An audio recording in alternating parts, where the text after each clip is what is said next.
Hello everyone, this is Sunil Jangra, your physics educator. Welcome to the channel. तो कैसे आप सब? आई होप सभी अच्छे होंगे, अच्छे से पढ़ रहे होंगे।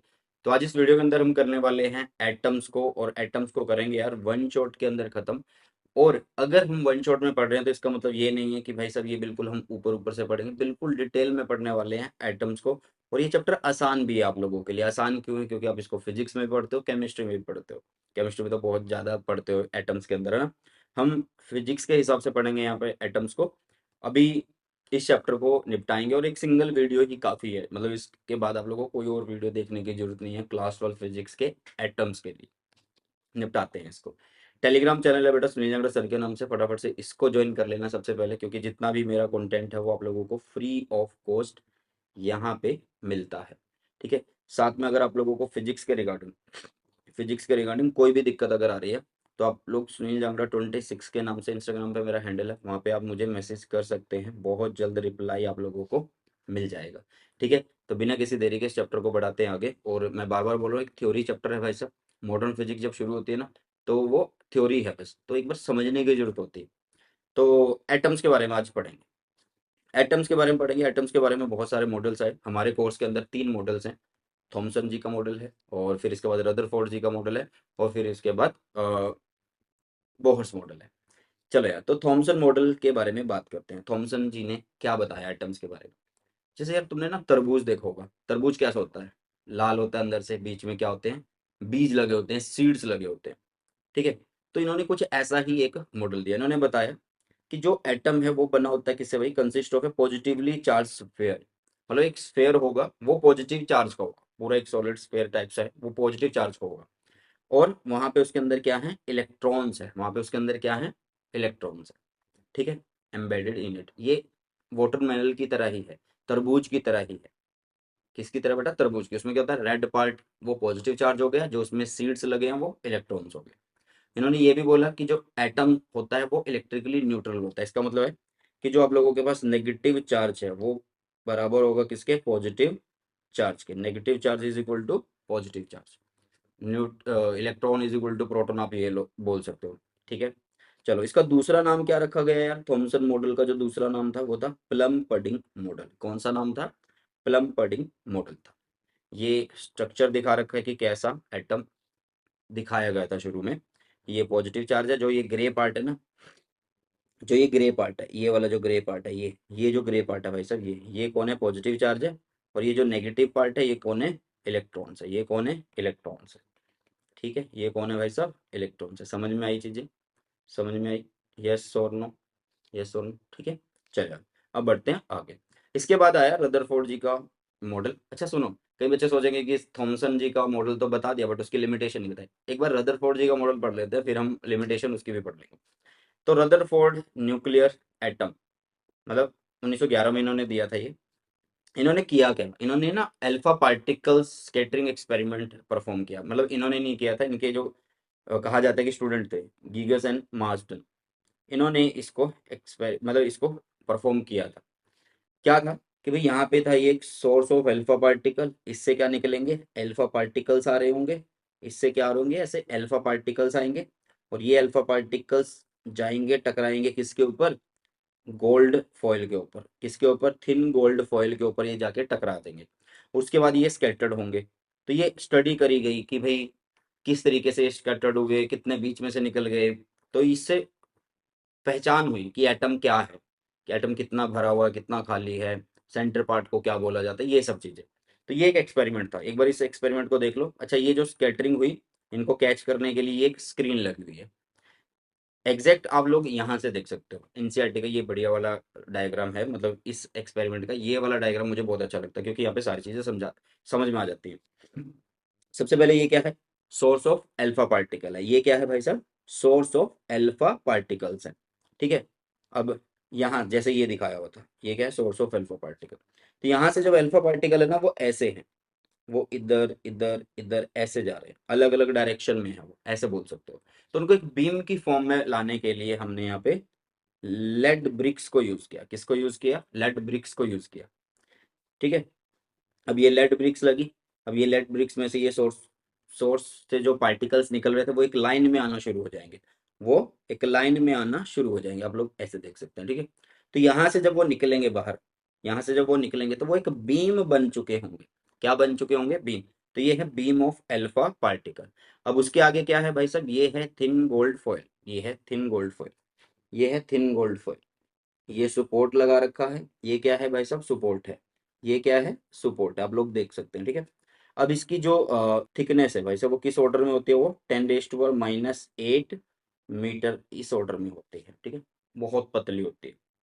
अब देखो यहाँ पे एक्सपेरिमेंट, देखो यार यहाँ पे देखो, ये अल्फा पार्टिकल क्या हुए, कुछ चले गए भाई साहब सीधा, मतलब ज्यादा से ज्यादा सीधा चले गए, most pass through the atoms, मतलब मोस्टली जो एटम में से वो पास हो गए। कुछ इस एंगल पे पास हुए, कुछ इधर चले जाएंगे, कुछ इधर और कुछ इधर, ऐसे स्कैटरिंग होगी। अब इन स्कैटरिंग को पकड़ने के लिए इन स्कैटर्ड पार्टिकल, मतलब जो अल्फा पार्टिकल स्कैटर्ड हुए हैं, उनको पकड़ने के लिए यहाँ पे लगाई गई एक स्क्रीन, एक स्क्रीन लगाई गई, और उसके ऊपर कोटिंग किस चीज की होती है भाई? जेड की कोटिंग होती है। किसकी कोटिंग होती है? जेड की, ठीक है। इसको हम क्या बोलते हैं? जिंक सल्फाइड बोलते हैं। क्या बोलते हैं? जिंक सल्फाइड बोलते हैं, ओके। देख लेना ये। अब यहाँ पे क्या लगा हुआ है साथ में? डिटेक्टर, जो डिटेक्ट कर रहा है, माइक्रोस्कोप आप लोग बोल सकते हो, ठीक है। ये डायग्राम मैंने समझा दिया। अब इन एक्चुअल हुआ क्या? देखो यार, ये गोल्ड फॉइल थी, इसके ऊपर बीम आ रहा है अल्फा पार्टिकल, तो मोस्ट ऑफ द जो अल्फा पार्टिकल है वो सीधे चले गए, मोस्ट ऑफ द जो अल्फा पार्टिकल है वो सीधे चले गए, मोस्ट ऑफ द, मतलब एटम यार, हम देखो एटम क्या है? बहुत छोटा सा पार्ट है, मतलब गोल्ड फॉइल ली, उसके अंदर भाई इलेक्ट्रॉन प्रोटॉन इन सब का कॉम्बिनेशन, तो एटम की स्टडी कर रहे हैं ना, तो एटम जो है वो बहुत छोटा होता है।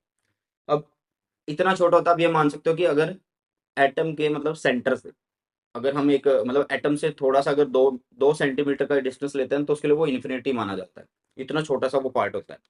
तो भाई यहाँ से अल्फा पार्टिकल आए, वो ऐसे निकल जा रहे हैं, तो ये देखा गया है कि यार मोस्ट ऑफ द जो पार्टिकल्स हैं वो सीधा निकल गए हैं। तो इससे क्या पता लग रहा है कि भाई एटम जो है अंदर से खाली है, मोस्ट ऑफ द जो पोर्शन है वो खाली है। बट थोड़े से जो है, थोड़े से जो है पार्टिकल्स वो स्कैटर्ड हुए, थोड़े से जो है पार्टिकल्स स्कैटर्ड, कुछ इधर आए, ऐसे मान लो ये सेंटर की लाइन है, तो कुछ इधर भी आए, ठीक है, इधर भी आए, कुछ यहाँ पे भी आए, कुछ इधर भी आए। तो सेंटर पे ना कुछ पता लगा कि भाई यहाँ से डिफ्लेक्शन हुई है, स्कैटर्ड हुए हैं यहाँ से, मतलब मोस्ट ऑफ द जो है वो सीधे चले गए, लेकिन कुछ यहाँ पे भी आए। अब यहाँ पे जो आए वो क्यों आए हैं भाई? अल्फा पार्टिकल क्या होते हैं? जिनके ऊपर कौन सा चार्ज है? पॉजिटिव चार्ज है। जिनके ऊपर कौन सा चार्ज है? पॉजिटिव चार्ज है। अगर पॉजिटिव चार्ज को कोई डिफ्लेक्ट कर सकता है, तो इसका मतलब है कि कहीं ना कहीं वहां सेंटर पे कुछ ना कुछ पॉजिटिव रखा होगा, कुछ ना कुछ पॉजिटिव रखा होगा। यस, ठीक है। तो यहाँ से एक चीज ये पता लगी कि सेंटर में यार पॉजिटिव रखा हुआ है। सेंटर में क्या रखा हुआ भाई साहब? पॉजिटिव रखा हुआ है, ठीक है। ये चीजें मेरे ख्याल से सभी को समझ में आई होगी, है ना। चलो जी, अब कुछ यहाँ पे इधर की तरफ स्कैटर्ड हुए, कुछ इधर की तरफ। स्कैटरिंग क्यों हुई वो पता लगा कि पॉजिटिव बीच में होगा। तो क्या क्या ऑब्जर्वेशन यहाँ से मिली, वो यहाँ पे आप लोगों को मैंने मतलब एक स्लाइड बना दिया, या फिर बोलो कि नोट्स बना के तुम्हारे लिख दिए। ये देखो, सबसे पहली जो आप बोल सकते हैं कि भाई साहब ऑब्जर्वेशन थी, वो क्या थी? कि जो मोस्ट ऑफ द पार्टिकल हैं पास हो गए गोल्ड फॉइल से, किसी भी डिफ्लेक्शन के द्वारा। इससे क्या पता लग रहा है कि जो स्पेस है एटम के अंदर वो एम्प्टी है, जो स्पेस एटम के अंदर वो क्या है? एम्प्टी है, खाली है। चलो जी, दूसरा पॉइंट क्या पता लगा?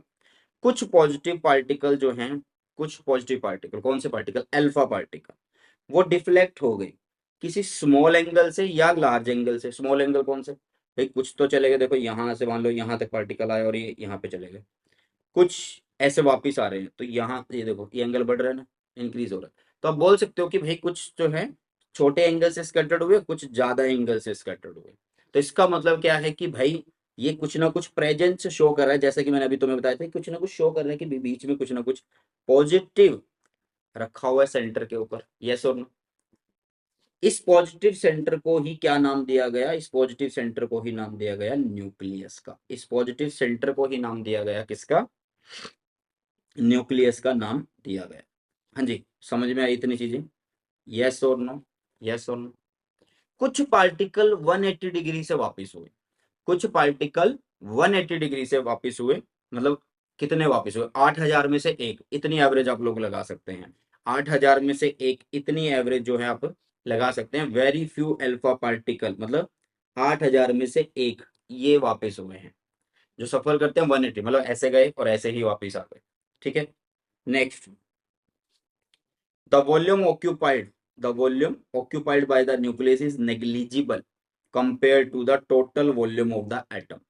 ये याद रखना कि भाई जो वॉल्यूम न्यूक्लियस ऑक्यूपाइड करता है वो एटम के कंपैरिजन में बहुत छोटा होता है, या फिर आप बोल सकते हैं कि साइज ऑफ न्यूक्लियस जो होता है वो बहुत छोटा होता है एज कंपेयर टू एटम के साइज के, एटम के साइज के। और साइज की अगर मैं बात करूं तो आप लोग देख सकते हैं न्यूक्लियस का कितना साइज है, मतलब 8,000 का एक हिस्सा, 8,000 का एक हिस्सा वो है आप लोगों के पास न्यूक्लियस का साइज, साइज ऑफ न्यूक्लियस, ठीक है।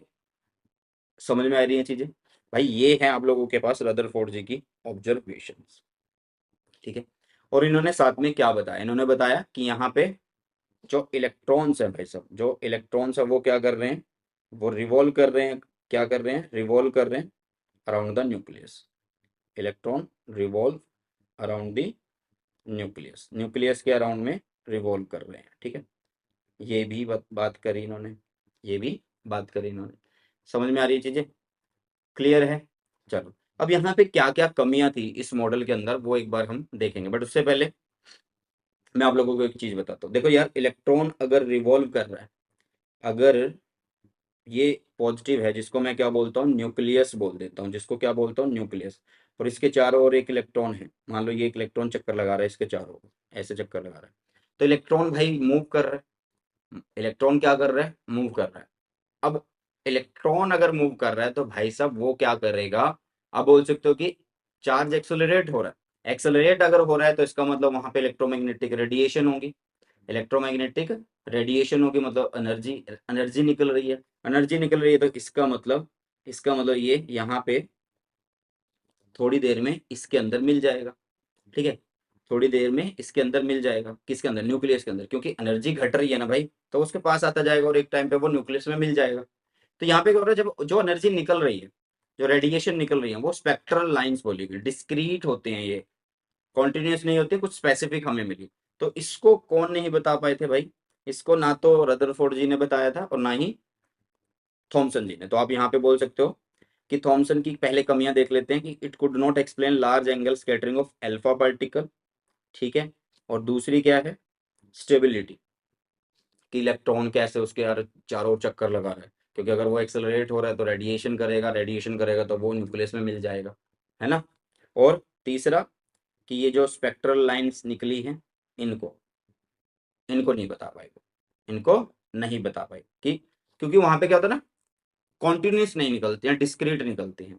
तो ये लिमिटेशन थी किसकी, थॉमसन जी की। अब हम साथ में पढ़ेंगे किसकी लिमिटेशन, रदरफोर्ड जी की, बट उससे पहले इम्पैक्ट पैरामीटर और साथ में डिस्टेंस ऑफ क्लोजेस्ट अप्रोच को पढ़ लेते हैं, ये वेरी वेरी इंपॉर्टेंट है।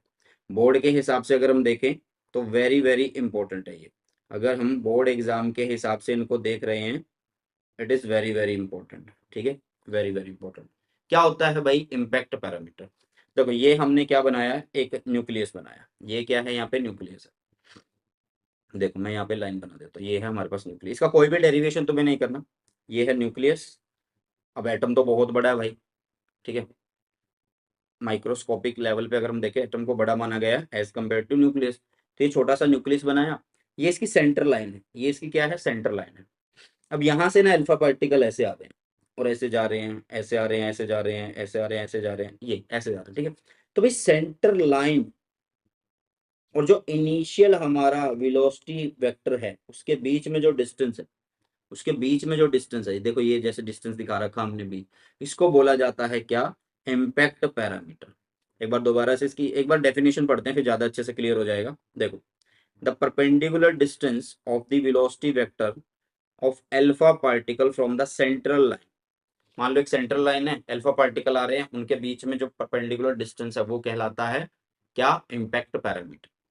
क्या कहलाता है, इम्पैक्ट पैरामीटर। इसका एक फॉर्मूला है जिसमें हम लिखेंगे बी, मतलब impact parameter is equal to 1/4 pi epsilon not.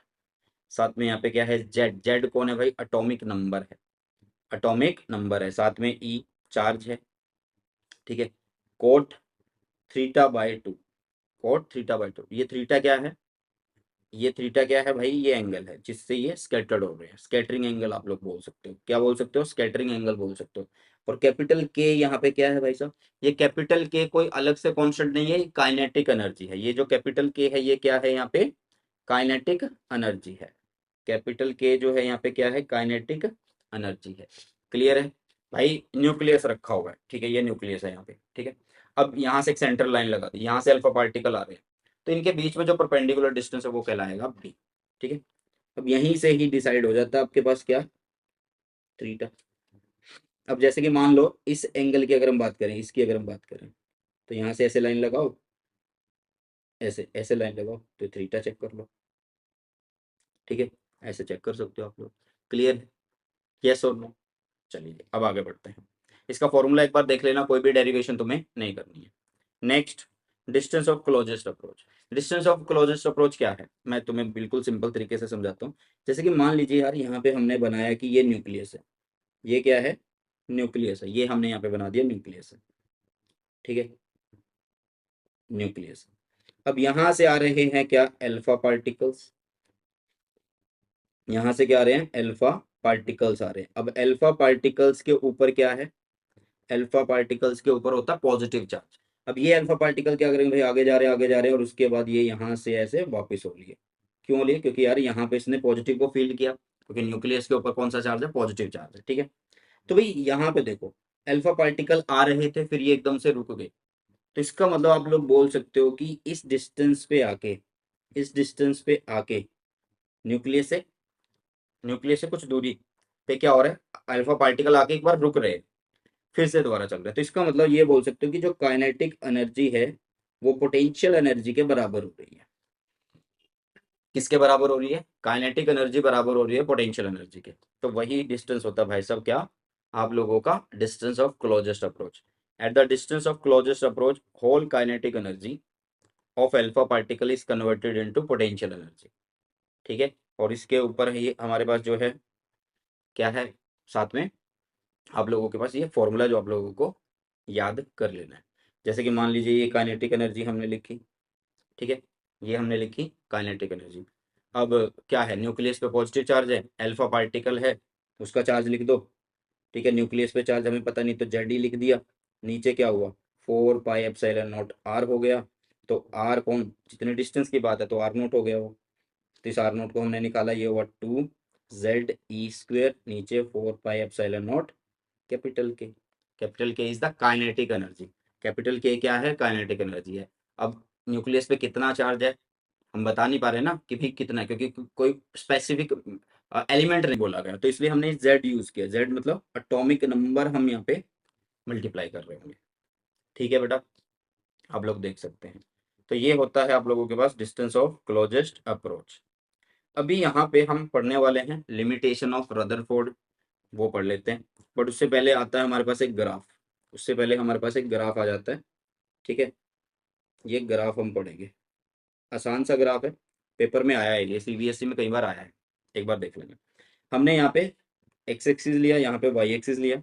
यहाँ पे है number of scattered particles detected, number of scattered particle detected, और यहाँ पे है स्कैटरिंग एंगल।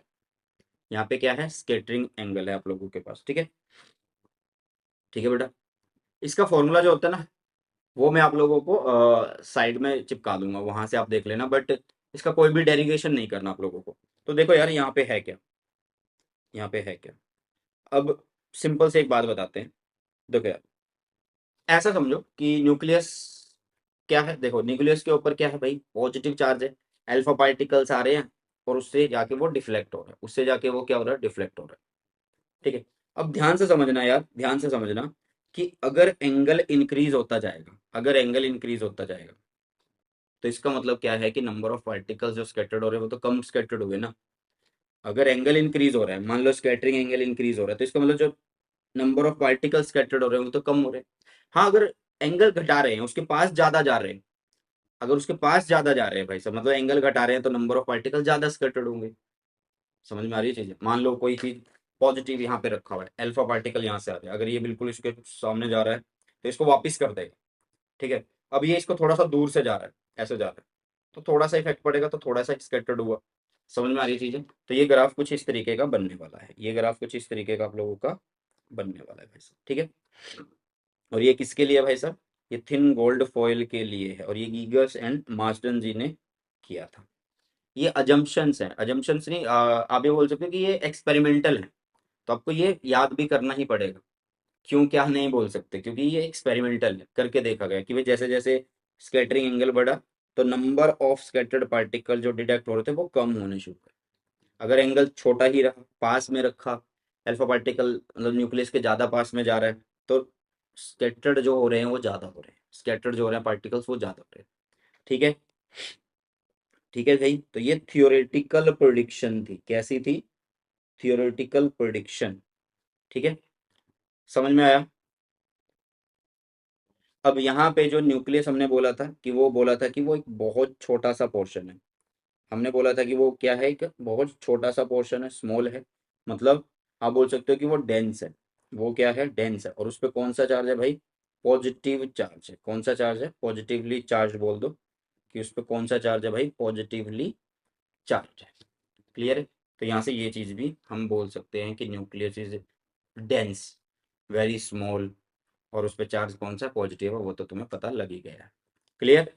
चलो आगे बढ़ते हैं। अब लिमिटेशन आ गई किसकी? रदरफोर्ड जी की। तो रदरफोर्ड जी की जो मेन लिमिटेशन थी भाई, इन्होंने क्या एक्सप्लेन नहीं किया कि भाई स्टेबिलिटी ऑफ इलेक्ट्रॉन एक्सप्लेन नहीं किया, जो थॉमसन मॉडल में नहीं बता पाए थे, इन्होंने भी नहीं बताया। भाई चक्कर लगा रहा है, चक्कर लगा रहा है तो रेडिएशन होंगी, रेडिएशन होगी तो एनर्जी निकल रही है, एनर्जी निकल रही है तो वो न्यूक्लियस के पास जा रहा है और एकदम से उसमें जाके मिल जाएगा न्यूक्लियस में, तो फिर तो एटम वेनिश हो गया, खत्म हो गया। तो ये स्टेबिलिटी को नहीं बता पाए थे। ठीक है। दूसरा, एटॉमिक लाइन स्पेक्ट्रम को, क्योंकि अगर इलेक्ट्रॉन चक्कर लगा रहा है, एक्सेलरेट हो रहा है, तो वो तो फिर भाई इलेक्ट्रोमैग्नेटिक रेडिएशन बताएगा, और वो कुछ स्पेसिफिक ही मिल रही है। तो ऐसा क्यों? नहीं बता पाए थे, नहीं बता पाए थे। तो ये थी limitation of Rutherford models, Rutherford's atomic. Next आया हमारे पास कौन सा? द बोहर्स हाइड्रोजन एटम, या फिर आप इसको बोल सकते हो द बोहर्स मॉडल। क्या बोल सकते हो आप इसको? द बोहर्स मॉडल आप इसको बोल सकते हो।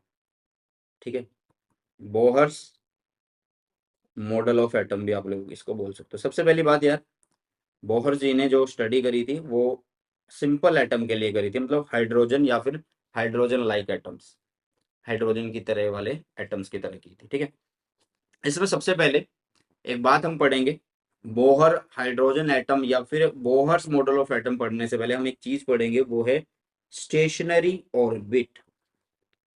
इन्होंने एक बात बोली कि जब इलेक्ट्रॉन न्यूक्लियस के चारों ओर घूमता है तो वो रेडिएशन नहीं देता, वो रेडिएशन नहीं निकालता। उस ऑर्बिट को बोलता है, मतलब उस ऑर्बिट को बोला जाता है स्टेशनरी ऑर्बिट। भाई इलेक्ट्रॉन जब स्टेशनरी ऑर्बिट में होता है तो वो रेडिएशन नहीं निकालेगा। इन्होंने बात ही खत्म कर दी, इन्होंने ये वाली एजम्पशन दी, ये वाली बात बोली। ठीक है, कि भाई इलेक्ट्रॉन जब क्या करेगा, मूव करेगा किसी एक सर्कुलर ऑर्बिट में, और वो रेडिएशन नहीं निकाल रहा, तो उस ऑर्बिट को बोला जाता है स्टेशनरी ऑर्बिट। ठीक है, an electron moves only in a certain circular orbit, stationery orbit, electron does not emit radiation. ठीक है, समझ में आया? समझ में आया? चलो अब आगे बढ़ते हैं, अब आगे बढ़ते हैं। तो फिर ये बात हुई कि भाई फिर एनर्जी कैसे निकलती है। तो इन्होंने एक बात बोली कि एटम जो रेडिएट करता है एनर्जी, एटम जो रेडिएट करता है क्या? एनर्जी, वो तब करता है जब जब जब क्या होता है, जब वो ट्रांजिशन करे, ट्रांजिशन करे कहाँ से कहाँ?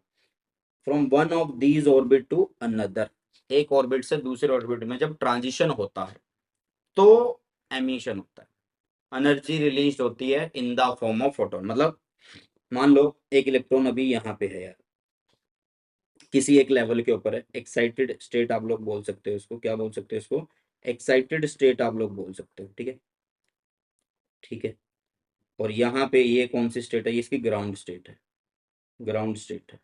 तो जब इलेक्ट्रॉन यहाँ से यहाँ ट्रांजिशन कर रहा है तब यहाँ से रेडिएशन निकलती है in the form of photon, जिसकी एनर्जी होगी E is equal to h mu. Mu मतलब एच एफ बोल रहा हूँ मैं, फ्रीक्वेंसी बोल रहा हूँ। समझ में आया?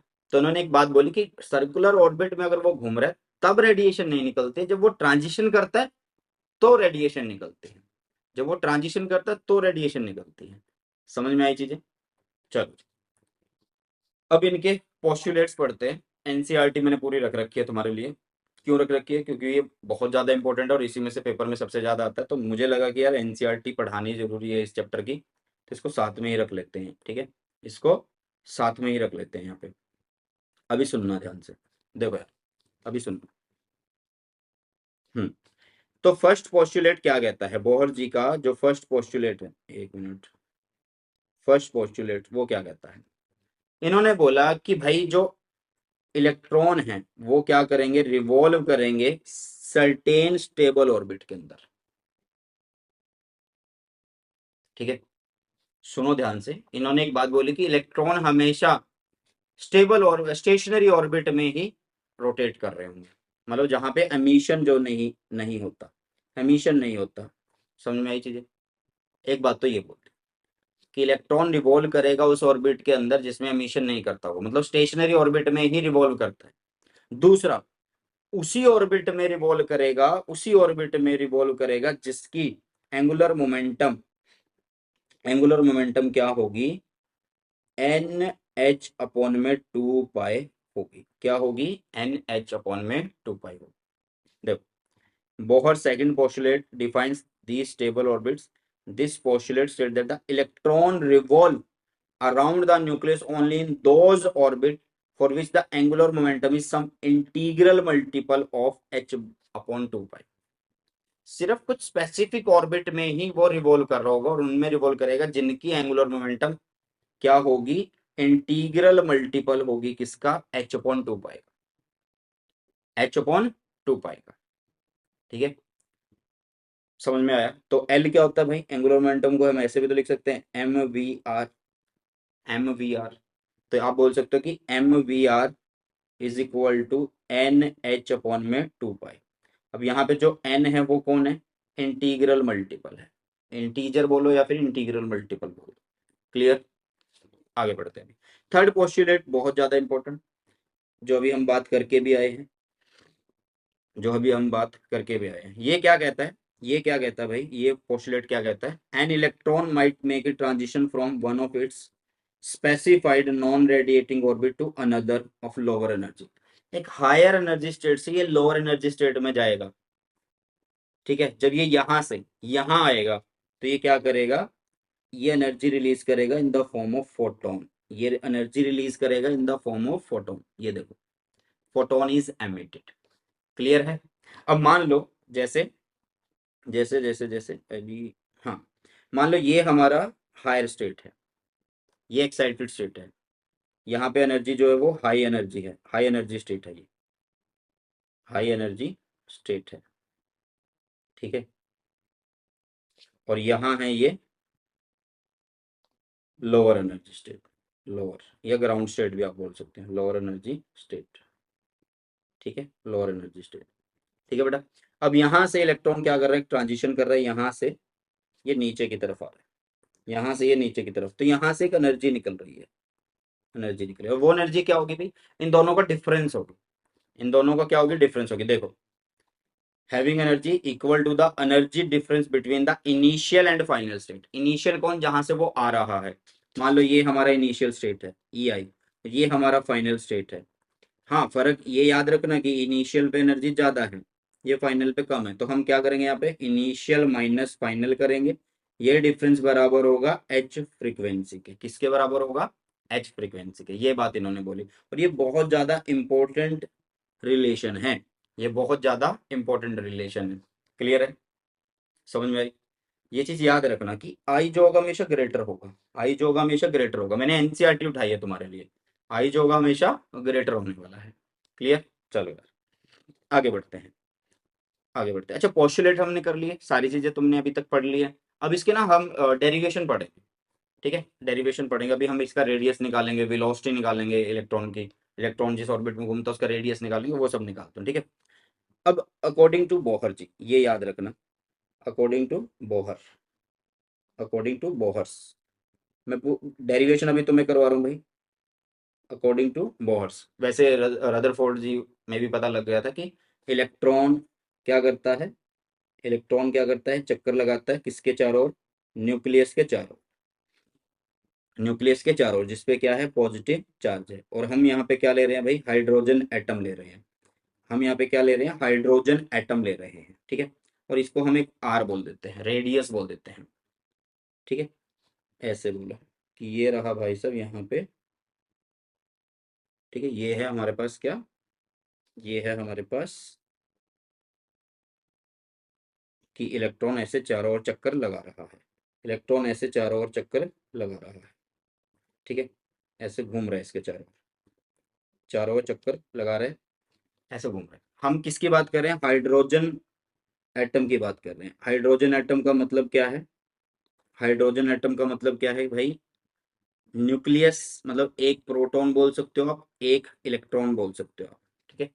एक प्रोटॉन एक इलेक्ट्रॉन, और हाइड्रोजन लाइक जो एटम होंगे उनमें एक इलेक्ट्रॉन होगा, उनमें एक इलेक्ट्रॉन होगा, ठीक है। चलो, समझ में आ रही है इतनी चीजें, कि सबसे पहले बोहर जी के अकॉर्डिंग हमने हाइड्रोजन एटम लिया जिसमें एक प्रोटॉन एक इलेक्ट्रॉन, और रदरफोर्ड ऑलरेडी बता चुके हैं कि इलेक्ट्रॉन क्या करता है, न्यूक्लियस के चारों ओर चक्कर लगाता है। उसी चीज को इन्होंने स्टडी किया, कंटिन्यू किया, फिर उस पर बातें बोली कि वो उसी ऑर्बिट में घूमता है जिसमें क्या हो, रेडिएशन ना हो, स्टेबल ऑर्बिट में ही घूमता है, और जिसका एंगुलर मोमेंटम क्या होगा, NH/2 होगा, ठीक है। एच कौन है, प्लैंक्स कांस्टेंट है।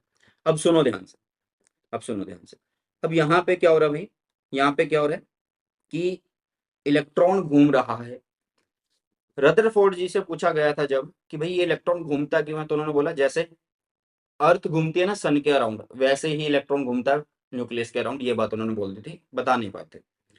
इन्होंने एक बात बोली कि भाई यहाँ पे ना इलेक्ट्रॉन घूम रहा है चारों ओर, तो इसका मतलब ये है कि इस इलेक्ट्रॉन के ऊपर एक सेंट्रीपिटल फोर्स लग रही होगी, इस इलेक्ट्रॉन के ऊपर एक सेंट्रीपिटल फोर्स लग रही होगी या नहीं लग रही होगी, यस और नो।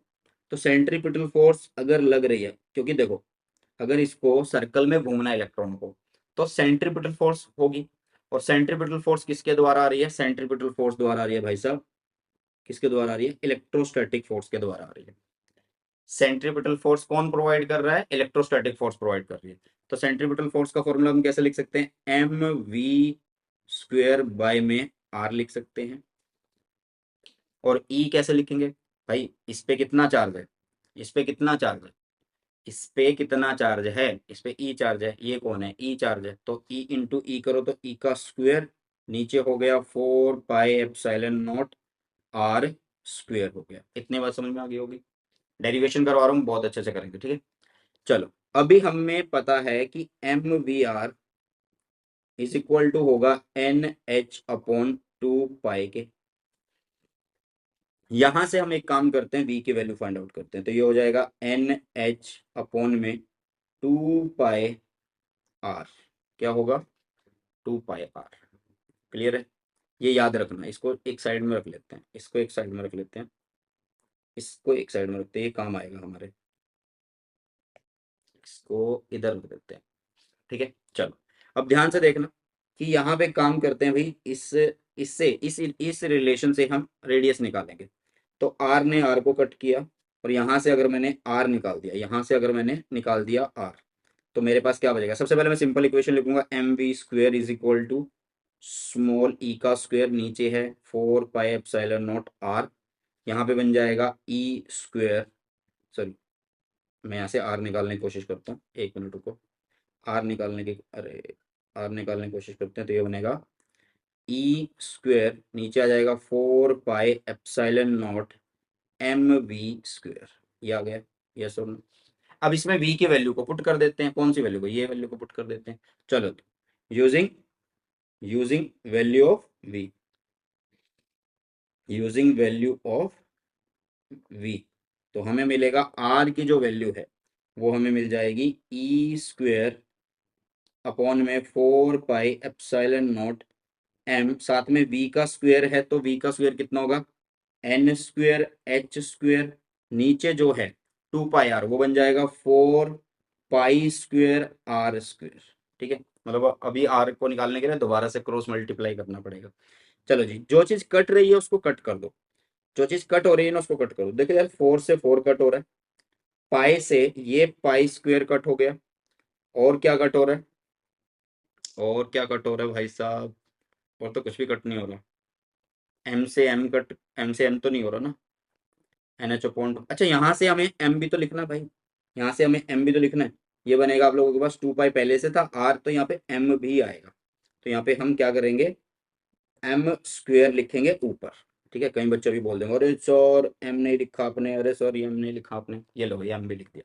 तो अभी एम भी कट कर दो, ये एम इससे कट हो गया।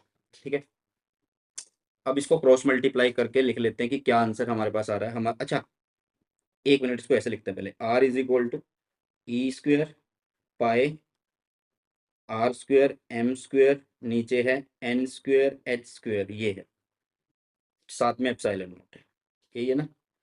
अब कट करो, तो ये आर स्क्वेयर से ये आर स्क्वेयर कट चुका है, तो हमारे पास आर का जो फॉर्मूला आएगा वो आएगा आर इज इक्वल टू आएगा n square h square epsilon naught, नीचे आ जाएगा pi m e square, pi m e square, क्योंकि ये एम का एक स्क्वेयर कट चुका है ना। हाँ, पाई एम ई स्क्वेयर ये आएगा भाई साहब हमारे पास।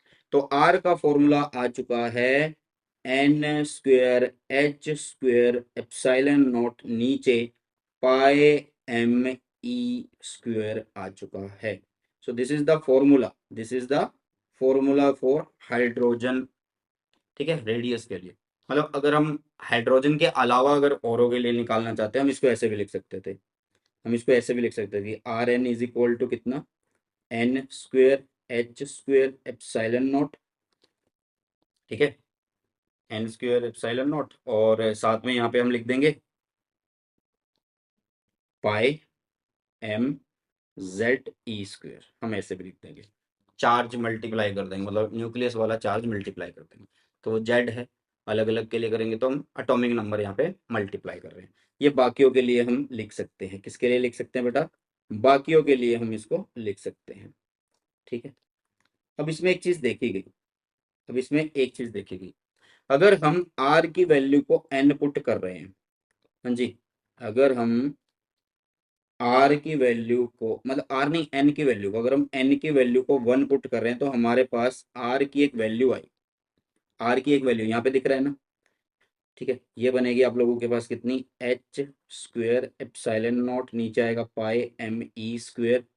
तो भाई यहाँ पे एच प्लैंक्स कांस्टेंट की वैल्यू, जो कि यहाँ पे आप लोग देख सकते हैं। ठीक है, ये रही प्लैंक्स कांस्टेंट की वैल्यू, ये रही, ये रही। ठीक है, और अगर मैं यहाँ पे किसकी वैल्यू पुट करूँ, एप्सिलॉन नॉट की, एब्सोल्यूट परमिटिविटी की वैल्यू, पाई की वैल्यू, मास ऑफ इलेक्ट्रॉन और इलेक्ट्रॉन के चार्ज की वैल्यू अगर मैं पुट करता हूँ, तो भाई साहब मेरे पास आर का एक फॉर्मूला आ जाएगा, जो आएगा कितना, 0.529 आंगस्ट्रॉम, 0.529 आंगस्ट्रॉम, जब मैंने एन की वैल्यू 1 करी। और हाइड्रोजन के लिए तो एन की वैल्यू, मतलब जो ऑर्बिट रहेगा, मतलब एक इलेक्ट्रॉन है तो एक ऑर्बिट बोल सकते हैं, तो एन की वैल्यू 1 हो गई। तो मतलब आप बोल सकते हैं कि जो रेडियस होगा फर्स्ट ऑर्बिट का वो होगा 0.529 एंगस्ट्रॉम, यही होगा। तो बाकियों के लिए अगर हम लिख के देखें, तो यहाँ पे देखो आपने क्या किया है, आपने क्या किया है, एच स्क्वेयर, आपने क्या किया है, h square epsilon naught pi m e square, इन सब की वैल्यू को ये लिख दिया, ये लिख दिया ना, ये लिख दिया। ठीक है, तो इसका मतलब मैं यहाँ पे आर एन को ऐसे लिख दूं कि ये 0.529 आंगस्ट्रॉम इनटू में है क्या, एन स्क्वेयर बाय में जेड, एन स्क्वेयर बाय में जेड। क्लियर है। सो ये फॉर्मूला होता है, हम लोग निकालते हैं किसके लिए, radius of the nth orbit, radius of nth orbit. ये मैं लिख देता हूँ यहाँ पे कि ये क्या है, रेडियस है किसका, nth ऑर्बिट के लिए, radius of nth orbit. Clear है, मेरे ख्याल से सभी को समझ में भी आ गया होगा। अब निकालेंगे किसको यार, वेलोसिटी को। अब हम निकालेंगे वेलोसिटी को। तो वेलोसिटी ऑलरेडी, अरे अरे अरे अरे, वेलोसिटी ऑलरेडी तो मैं दे रखी है, तो वेलोसिटी को निकालते हैं, वेलोसिटी ऑफ इलेक्ट्रॉन निकालते हैं अभी। ठीक है, वेलोसिटी ऑफ इलेक्ट्रॉन निकालते हैं। चलो, वेलोसिटी ऑफ इलेक्ट्रॉन, चलो जी, velocity of electron in nth orbit, velocity of electron in nth orbit. हमारे पास क्या है, हमारे पास है एक फॉर्मूला, ये रहा, ये रहा भाई सब एक फॉर्मूला। ठीक है, इसको आप ऐसे भी लिख सकते हो, एम आर यहाँ पे लिख दो, ऐसे ऐसे करके भी लिख सकते हो। तो v is equal to N H upon में 2 पाई इंटू में m इंटू में r भाई nth ऑर्बिट के लिए लिख रहे हैं तो r की वैल्यू तो हम फाइंड आउट कर चुके हैं। ये रही हमारे पास r की वैल्यू, ये रही हमारे पास किसकी वैल्यू, r की वैल्यू। ठीक है, तो इसको आगे लिख देते हैं, पुट कर देते हैं। चलो जी, पुट करी, यहाँ पे आ गई ये, इसको पहले रब करते हैं यहाँ से। तो हमारे पास ये आ गया, इसको यहाँ पे पुट किया।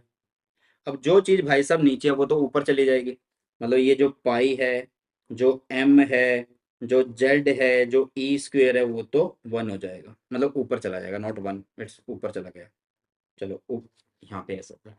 अब ध्यान से देखो, जो कट हो रहा है उसको कट कर दो। भाई कौन कट हो रहा है, पाई से पाई कट हो रहा है, एम से एम कट हो रहा है, एन से एन स्क्वेयर कट हो रहा है, एच से इसका स्क्वेयर कट हो रहा है, बस यही है। तो बचा क्या आप लोगों के पास, v is equal to Z e square by में 2 n एच एप्सिलॉन नॉट बच रहा है। ये बचा आप लोगों के पास। हाइड्रोजन के लिए क्या होगा, Z1 होगा। हाइड्रोजन के लिए क्या होगा भाई, Z1 होगा। ठीक है, तो इसका मतलब आप v को हाइड्रोजन के लिए अगर लिखना चाहते हो तो ई स्क्वेयर बाय में 2 n h एप्सिलॉन नॉट लिख सकते हैं। ठीक है, क्या लिख सकते हैं, 2 n h एप्सिलॉन नॉट। अब यहाँ पे एक चीज और देखो यार, हाइड्रोजन एटम के लिए अगर मैं बात करूं, orbit n is equal to 1 होगा, तो उस टाइम पे आप v1 निकाल रहे हो तो उसकी वैल्यू कितनी आएगी, ई स्क्वेयर बाय में 2 h एप्सिलॉन नॉट आ जाएगी, क्योंकि n की वैल्यू 1 हो चुकी है। n की वैल्यू कितनी हो चुकी है, 1 हो चुकी है। तो अब इसमें अगर इलेक्ट्रॉन की वैल्यू, एप्सिलॉन नॉट की वैल्यू, h की वैल्यू सबको पुट करते हो तो v1 की जो वैल्यू आती है वो आती है 2.18 इंटू 10⁻⁶ मीटर पर सेकेंड आती है। 2.18 इंटू में 10⁻⁶ मीटर पर सेकेंड आती है।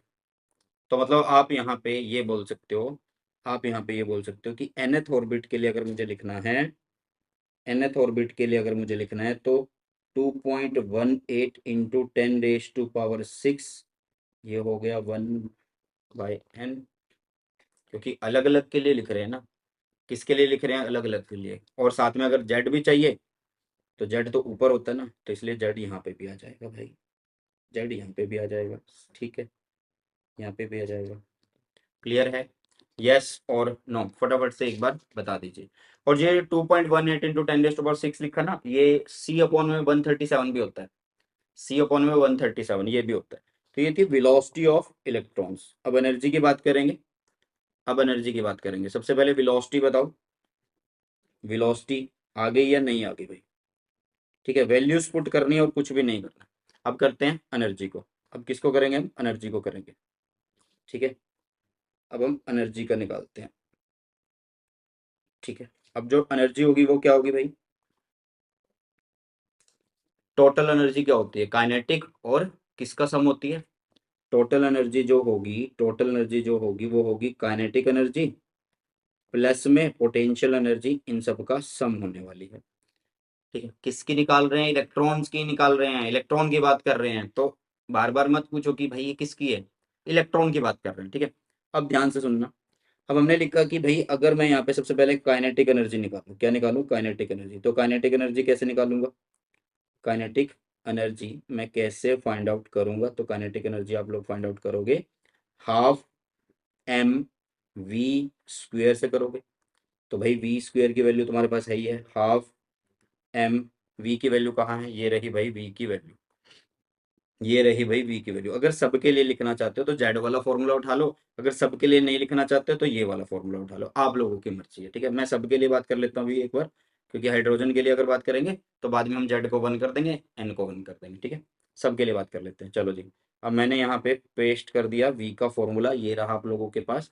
तो इसका मतलब ये हुआ ना कि आप यहाँ पे जेड ई स्क्वेयर अपॉन में 2 n h एप्सिलॉन नॉट, इन सबको स्क्वेयर कर रहे हो, इसका मतलब तो ये हुआ। चलो, तो इसका मतलब काइनेटिक एनर्जी जो हुई, काइनेटिक एनर्जी जो होगी वो होगी half m into z square, e का 4 हो गया, नीचे हो गया 4, फिर एन स्क्वेयर हो गया, एच स्क्वेयर हो गया, एप्सिलॉन नॉट का स्क्वेयर हो गया। ठीक है, यही है भाई या नहीं है? कोई एक मिनट, हमने कोई गलती तो नहीं करी? हम अगर यहाँ पे एन एच अपॉन ये लिख रहे हैं पाई, उसमें से एम चला गया ऊपर, तो एम से एम कट रहा है, ये ठीक है। जेड ई स्केयर अपॉन में ये आ चुका है हमारे पास, ठीक है। तो भाई अभी जिसको कट करना वो कट कर दो, और जिसको नहीं कट करना है छोड़ देना उसको। अभी कोई रहता है ऐसा जो कट हो? नहीं होगा। तो हमारे पास आएगा क्या? हमारे पास फॉर्मूला आ जाएगा काइनेटिक एनर्जी का, कितना? M z square e four, नीचे आएगा 8 n square h square epsilon nought square. ये काइनेटिक एनर्जी का फॉर्मूला है। ये किसका फॉर्मूला बेटा जी? काइनेटिक एनर्जी का फॉर्मूला है, ठीक है। अब पोटेंशियल एनर्जी की हम बात करते हैं। किसकी बात करेंगे? अभी यहाँ पे मैं लिखता हूँ साइड में। अब हम बात करेंगे यार, साइड में इसको पहले यहाँ पे लिख दो। अब हम बात करने वाले हैं पोटेंशियल एनर्जी की। अब हम बात करेंगे किसकी? पोटेंशियल एनर्जी की, ठीक है। चलो, अब हम बात कर रहे हैं पोटेंशियल एनर्जी की। तो पोटेंशियल एनर्जी यार स्टार्टिंग में पढ़ा था इलेक्ट्रोस्टैट के अंदर। पोटेंशियल एनर्जी स्टार्टिंग में पढ़ा था या नहीं पढ़ा था? जिसको यू से शो करते थे, ठीक है। फिर एक काम करो, आप इसको अगर यू से शो कर रहे हो ना, तो इसको भी आप कैपिटल के से ही लिखो। ये अलग अलग नोटेशन में तुम कंफ्यूज हो जाओगे, ठीक है। ऐसे लिख लो यू से। अब यू से वही क्या होता था, अगर दो चार्ज के बीच का लिखना था तो कैसे लिखते थे भाई? Q1 Q2 अपॉन में 4 पाई एप्सिलॉन नॉट आर, ऐसे लिखते थे ना, वही लिखेंगे हम यहाँ पे भी, ठीक है। अब न्यूक्लियस पे कौन सा चार्ज है भाई? न्यूक्लियस पे कौन सा चार्ज है? अगर मैं सबके लिए लिख रहा हूँ, न्यूक्लियस पे कौन सा चार्ज है भाई? जेड ई चार्ज है। इलेक्ट्रॉन पे -e, नीचे 4 पाई एप्सिलॉन नॉट, डिस्टेंस उनके बीच का आर। तो यहाँ पे u की जो वैल्यू आएगी वो कितनी आएगी? -ZE² अपॉन में 4 पाई एप्सिलॉन नॉट आर आने वाली है। आप अगर इसको हाइड्रोजन एटम के लिए लिखना चाहते हो, अगर आप इसको हाइड्रोजन एटम के लिए लिखना चाहते हो, तो u को आप -E² बाय में 4 पाई एप्सिलॉन नॉट आर लिख सकते हो। और इसको भी अगर आप हाइड्रोजन एटम के लिए लिखना चाहते हो, तो इसको भी आप क्या कर सकते हो? जेड की वैल्यू 1 करके आप काइनेटिक एनर्जी लिख सकते हो ME4, नीचे क्या आ गया? 8 n square h square epsilon not का स्क्वेयर। और N1 भी करना चाहते हो कोई दिक्कत नहीं है, क्योंकि हाइड्रोजन में N1 हो सकता है आराम से, है ना। समझ में आया? इसको थोड़ा सा और ओपन करके लिख देते हैं। 8 n square h square epsilon not का स्क्वेयर। अब यहाँ पे देखो, इस ये जो एनर्जी लिखी है इसमें आर की वैल्यू भी तो आ रही है, तो आर की वैल्यू भी आप लोग पुट कर सकते हो। किसकी वैल्यू पुट कर सकते हो भाई साहब? आप आर की वैल्यू भी पुट कर सकते हो। ये रही आर की वैल्यू, ठीक है। ये रही आर की वैल्यू। या तो ये पुट कर दो, वैसे इसको नहीं पुट करो क्योंकि इसमें तो वी रहता है, तो आप ये वाली मेन वाली पुट कर लो।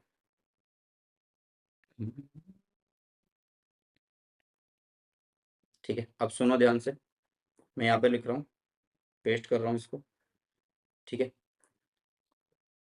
एक काम करो, अभी तुम ना हाइड्रोजन एटम के लिए नहीं लिखो, बाद में लिख लेना। अभी हाइड्रोजन के लिए मत लिखो, बाद में लिख लेना। यहाँ पे लिखो पहले U is equal to -ZE², नीचे आएगा 4 पाई एप्सिलॉन नॉट, आर की value n² h² epsilon not, जो नीचे वो ऊपर चला जाएगा πmze² हो गया, ठीक है। अब देख लो यार, अब आसान हो गया सारा काम, ठीक है। अब आसान हो गया सारा काम, कर लो इसको। तो आप यहाँ पे क्या कर सकते हो? हाइड्रोजन के लिए, हाइड्रोजन के लिए क्या कर सकते हो? जेड को 1 कर सकते हो, है ना। तो यू की वैल्यू कितनी आएगी? वैसे पहले इसका फॉर्मूला बना लो, ये बनेगा माइनस, जो कट रहा पहले वो कट कर दो। पाई से पाई कट हो गया, और भाई साहब किससे कौन कट होगा? और तो कोई कट ही नहीं हो रहा। बस, तो ये बनेगा -m Z² E², नीचे आ जाएगा 4 n² h² एप्सिलॉन नॉट का स्क्वायर, ठीक है। अगर हाइड्रोजन के लिए लिखना है तो जेड को 1 कर दो, तो जेड को 1 करेंगे तो हमारे पास क्या आएगा? -m E² है या 4 है? अच्छा, ई भी तो 4 हो रहा है, ई भी तो 4 हो रहा है भाई, ई भी तो 4 हो रहा है, हाँ। E4, नीचे आ गया 4 n² h² एप्सिलॉन नॉट का स्क्वायर, ठीक है। तो ये हुई भाई साहब क्या हमारे पास हो गई ये हाइड्रोजन एटम के लिए। इन एक्चुअल हम फॉर्मूले ये वाले यूज करते रहते हैं, ये सबके लिए काम आ जाता है। ठीक है, तो आप ये वाला फॉर्मूला यूज कर सकते हो, ये वाला फॉर्मूला यूज कर सकते हो। तो अभी हमने काइनेटिक की बात करी, पोटेंशियल एनर्जी की बात करी, इससे आगे हम बात करेंगे किसकी, टोटल एनर्जी की। ठीक है, इससे आगे हम बात करेंगे टोटल एनर्जी की, करते हैं। तो टोटल एनर्जी निकालनी है, अभी क्या निकालनी है, टोटल एनर्जी। तो टोटल एनर्जी इस डेरिवेशन के स्टार्टिंग में भी मैंने तुम्हें बताया था, यहाँ पे देखो कि टोटल एनर्जी क्या होगी, काइनेटिक प्लस पोटेंशियल एनर्जी होगी, मतलब इन दोनों को हम जोड़ देंगे यहाँ पे। ठीक है, तो काइनेटिक एनर्जी प्लस में पोटेंशियल एनर्जी होगी। ठीक है, तो काइनेटिक और पोटेंशियल को आगे की तरफ लिख लेते हैं। ठीक है, तो टेक्नोलॉजी का यूज करते हैं, इसको कर लेते हैं भाई साहब कॉपी। ठीक है, तो काइनेटिक एनर्जी हमने लिख ली, ये रही हमारे पास, इधर रख लेते हैं, ये रही काइनेटिक एनर्जी। और ये रही हमारे पास पोटेंशियल एनर्जी। जेड वाली नहीं यूज करेंगे क्योंकि हमने इसको वन कर दिया ना, हाइड्रोजन के लिए लिख रहे हैं। चलो जी, तो यहाँ पे हमने लिख दिया, ये लो, ये हमारी है पोटेंशियल एनर्जी। ठीक है, ये हमारी है पोटेंशियल एनर्जी। अब अगर किसी को जेड की फॉर्म में लिखना है तो भाई जेड वाले फॉर्म में लिख सकते हो, जैसे कि अगर के साथ जेड वाली यूज करनी है तो ये वाली यूज कर लेना। चलो यार जेड वाली ही यूज कर लेते हैं, कई बच्चे नहीं तो नाराज हो जाएंगे, कई बच्चे नाराज हो जाएंगे। और यू के साथ भी जेड, तो यहाँ पे जेड स्क्वायर। ठीक है, ऐसे ये वाली यूज कर लेते हैं, कोई बात नहीं, लास्ट में हम चेंज कर लेंगे जेड को वन, जिस भी एलिमेंट के लिए बोला जाएगा। तो इन दोनों को जोड़ देते हैं भाई। टोटल एनर्जी को ना मैं ई से शो कर देता हूँ, कैपिटल ई से हम इसको शो कर रहा हूँ। तो काइनेटिक एनर्जी लिखी कितनी है, एम ई फोर, यहाँ पे है Z four, sorry Z four नहीं, जेड का स्क्वायर है, टू लिख लेते हैं। नीचे है 8 एप्सिलॉन नॉट का square n square h square. अब प्लस होना है बट वो माइनस में है, तो इसको मैं माइनस लिख देता हूँ। तो माइनस एम हो गया, साथ में यहाँ पे ई फोर हो गया, यहाँ पे जेड स्क्वायर हो गया, नीचे 4 एन, या फिर ऐसे लिख लो एप्सिलॉन नॉट का square n square h square. अब इसको सोल्व कर लेते हैं। तो एलसीएम लिया, एलसीएम आ गया हमारे पास 8 एप्सिलॉन नॉट का स्क्वायर एन का स्क्वायर और एच का स्क्वायर। ठीक है, तो यहाँ पे तो आ जाएगा एम ई फोर जेड टू, और यहाँ पे आ जाएगा भाई साहब 2 MEE4 Z2। यस और नो, अरे भाई ये 4 है, यहाँ पे 8 है, तो कॉमन सी बात है, तो 2 बचेगा, यहाँ पे मल्टीप्लाई हो जाएगा। ठीक है, चलो जी, तो यहाँ पे आया E is equal to minus MEE4 Z2, या इसको ऐसे भी लिख सकते हो आप, Z2E4, आप ऐसे भी लिख सकते हो। नीचे 8 एप्सिलॉन नॉट का square n square h square. ठीक है, तो ये है हमारे पास किसका फॉर्मूला, ये है हमारे पास टोटल एनर्जी का फॉर्मूला।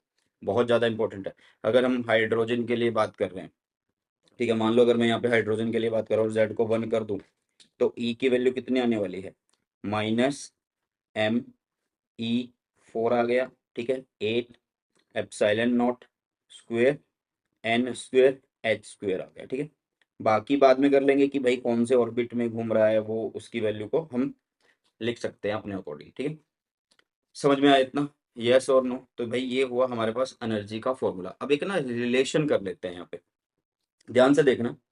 ये रहा हमारे पास एक काइनेटिक एनर्जी का फॉर्मूला, ये काइनेटिक एनर्जी का फॉर्मूला है। ठीक है, और ये हमारे पास क्या है, पोटेंशियल एनर्जी का फॉर्मूला है इलेक्ट्रॉन की। अब ध्यान से देखना, क्या हम कुछ ना कुछ एक रिलेशन बना सकते हैं इन सबके बीच में। देखो यार, हमारे पास जो काइनेटिक एनर्जी है उसका फॉर्मूला है ME4Z2 और 8N2H2 ई, मतलब एप्सिलॉन नॉट टू, मतलब ये मैं जो टू बोल रहा हूँ ये स्क्वायर बोल रहा हूँ। ठीक है, तो यहाँ पे कैसा है, यहाँ पे कैसा है, ये है माइनस का, ये है प्लस का, तो रिलेशन कुछ समझ में आ रहा है। हाँ जी, ध्यान से देखो, ये क्या है, ये और ये फॉर्मूला सेम है, लेकिन भाई साहब ये पॉजिटिव में है और ये कैसा है आप लोगों का, नेगेटिव में। टोटल एनर्जी नेगेटिव में और काइनेटिक तो पॉजिटिव आनी है। ठीक है, तो आप ऐसा लिख सकते हो कि यहाँ पे जो काइनेटिक एनर्जी है वो इज इक्वल टू है माइनस ऑफ ई के। किसके इक्वल है, माइनस ऑफ ई के, क्योंकि ई कितना है, ई यहाँ पे पुट करो, माइनस का है वो, तो प्लस आ जाएगा। यस और नो, या फिर आप ऐसे ऐसे लिख सकते हो, आप ऐसे लिख सकते हो कि यहाँ पे जो टोटल एनर्जी ई है वो है माइनस ऑफ के। अब के की वैल्यू यहाँ पे पुट कर दो, तो कॉमन सी बात है, ई की वैल्यू ये आने वाली है। ठीक है, चलो अब दूसरा देखो, अब यहाँ पे देखो, अब मैं क्या करता हूँ कि इस इक्वेशन को देखो, इस इक्वेशन से कंपेयर करो।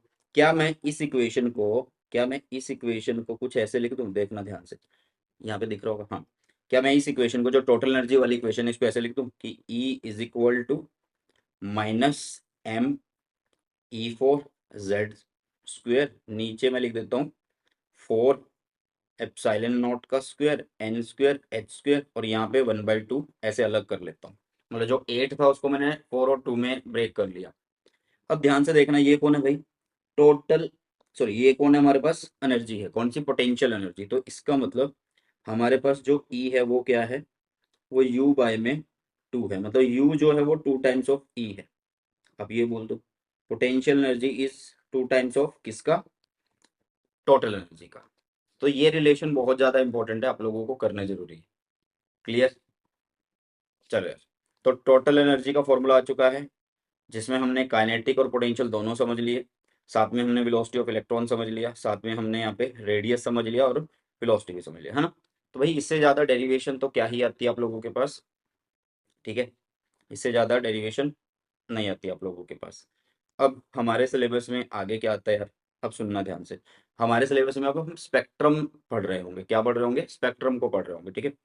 तो भाई अगर किसी के सिलेबस में अगर डेरिवेशन रहती है, कोई कहता है कि हमारे सिलेबस में तो डेरिवेशन है, इस चीज़ की भी है, तो वो बता देना कमेंट सेक्शन में, वो मैं अलग से करवा दूंगा। वैसे किसकी है यार, रेडियस की करवा दिया, वेलोसिटी की करवा दिया, एनर्जी की करवा दिया, और तो कुछ ऐसी नहीं है जो आप लोगों को करवाई जाए, ठीक है। हाँ, एंगुलर वेलोसिटी अगर आप निकालना चाहते हो तो वो भी निकल जाएगी, क्योंकि आप लोगों के पास वी भी आ चुका है और भाई साहब आर भी आ चुका है, ठीक है। क्योंकि देखो वी क्या है, ओमेगा आर, तो आप यहाँ से ओमेगा निकाल लोगे वी बाय आर करके, क्या करके, वी बाय आर करके, ठीक है। तो ऐसे निकाल सकते हो, वी भी है आर भी है, वो फर्दर कंडीशंस है यार जो आपको सही लगे, ठीक है। बट मेन डेरिवेशन आप लोगों को मैंने करवा दी है। अब आगे बढ़ते हैं। नेक्स्ट आता है जो मोस्ट इंपॉर्टेंट टॉपिक है भाई साहब, वो है हमारे पास स्पेक्ट्रल सीरीज का आता है। कौन सा आता है, स्पेक्ट्रल सीरीज का आता है, हाइड्रोजन एटम की। इस पूरे में हम हाइड्रोजन एटम के ऊपर अभी फोकस दे रहे हैं, मतलब बोहर ने जो स्टडी की थी वो सिंपल एटम के लिए की थी, हाइड्रोजन के लिए। तो भाई स्पेक्ट्रल सीरीज है क्या, देखो यार होता क्या है, when the electron in hydrogen atom jump करता है from higher energy to lower energy level, तो क्या होता है, द डिफरेंस ऑफ एनर्जी, मतलब अभी वो कहाँ है, हायर एनर्जी स्टेट में, वो जाता है लोअर में, तो उनके बीच का जो डिफरेंस है, डिफरेंस ऑफ एनर्जी, वो किस तरीके से एमिट होता है भाई साहब, वो एमिट होता है एज रेडिएशन, रेडिएशन की फॉर्म में निकलता है। और ये जो रेडिएशन होता है कंटिन्यूअस रेडिएशन नहीं होता, ये पर्टिकुलर वेवलेंथ होती है। पर्टिकुलर मतलब आप बोल सकते हो कि यहाँ पे जो वेवलेंथ निकल रही है वो डिस्क्रीट वेवलेंथ है, ठीक है, सिलेक्टेड होती हैं। मान लो कोई 4200 आंगस्ट्रॉम निकली है, कोई फिर 5300 कुछ आंगस्ट्रॉम निकली है, ऐसे।